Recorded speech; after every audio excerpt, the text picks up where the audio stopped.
வணக்கம். ஓய்வூதியர்கள் மஸ்டர் செய்த பின்பு IFHRMS இணையதளத்தில் மஸ்டர் ஸ்டேட்டஸை பார்ப்பது எப்படி என்பது தொடர்பான ஒரு தகவலை தான் இப்போ நம்ம பார்க்க போகிறோம்.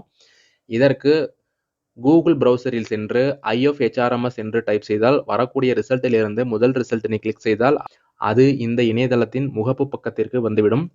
இந்த பக்கத்தில் லாகின் என்ற மெனுவிற்கு கீழ் யூசர் டைப் என்று உள்ளது. அதில் உள்ள ஏரோவினை கிளிக் செய்தால் அதில் உள்ள ஆப்ஷன்களை இதைப்போல் காட்டும். இதில் இரண்டாவதாக உள்ள பென்ஷனர்ஸ் என்ற ஆப்ஷனை கிளிக் செய்தால் இதைப்போல் கீழே உள்ள ஆப்ஷன்கள் மாறும். அதில் யூசர் ஐடி என்ற இடத்தில் யூசர் ஐடியையும் அதற்கு கீழ் பாஸ்வேர்டையும் என்டர் செய்து அதற்கு கீழே உள்ள சைன் இன்னை கிளிக் செய்தால் அது அடுத்ததாக இணையதளத்தின் உள்ளே சென்றுவிடும். இங்கு அதாவது பச்சை நிறத்தில் காட்டப்பட்டுள்ள அந்த மஸ்டர் ஸ்டேட்டஸ் என்ற ஆப்ஷனை கிளிக் செய்தால் அது அடுத்ததாக இந்த பக்கத்திற்கு செல்லும். இங்கு மஸ்டர் ஸ்டேட்டஸ் என்ற மெனுவின் கீழ் என்டர் BPO/பென்ஷனர் ID/ஆதார் என்று இருக்கும்.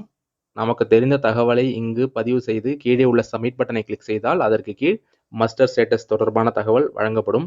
இதில் ட்ரெஷரி அண்ட் யூனிட் என்ற தலைப்பின் கீழ் ட்ரெஷரியின் பெயரும், கேட்டகரியின் கீழ் எந்த கேட்டகரியில் பென்ஷன் பெறுகிறோமோ அந்த கேட்டகரியின் பெயரும், அதற்கு அடுத்ததாக நேம் என்ற தலைப்பின் கீழ் ஓய்வூதியதாரரின் பெயரும், அதுக்கு அடுத்ததாக களஞ்சியம் ஐடியின் கீழ் இந்த இணையதளத்திற்கான ஐடியும், அதற்கு அடுத்ததாக PPO நம்பரும், அதற்கு அடுத்ததாக லாஸ்ட் மஸ்டர்டு கடந்த வருடம் எந்த தேதியில் மஸ்டரிங் செய்தோம் என்பதற்கான தகவலும், அதற்கு அடுத்ததாக கரண்ட் மஸ்டர் ஸ்டேட்டஸ் என்ற தலைப்பின் கீழ் இந்த வருடம் நாம் என்ன தேதியில் மஸ்டரிங் செய்தோம் என்பதற்கான தகவலும், அதற்கு அடுத்ததாக அடுத்த வருடம் எப்பொழுது மஸ்டரிங் செய்ய வேண்டும் என்பதற்கான தகவலும் நெக்ஸ்ட் மஸ்டரிங் டியூ என்ற தலைப்பின் கீழ் வழங்கப்பட்டுள்ளது.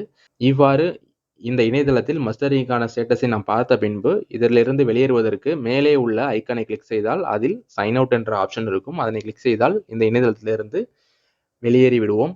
இந்த முறையில் தான் இந்த IFHRMS இணையதளத்தில் சென்று ஓய்வூதியதாரர்கள் மஸ்டரிங் செய்த பின்பு அதனுடைய ஸ்டேட்டஸினை பார்த்து தெரிந்து கொள்ளலாம். இந்த தகவல் உங்களுக்கு பயனுள்ளதாக இருக்கும் என்று நம்புகிறேன். இந்த தகவலை உங்களது உறவினர்கள் மற்றும் நண்பர்களுக்கு பகிருங்கள். நன்றி.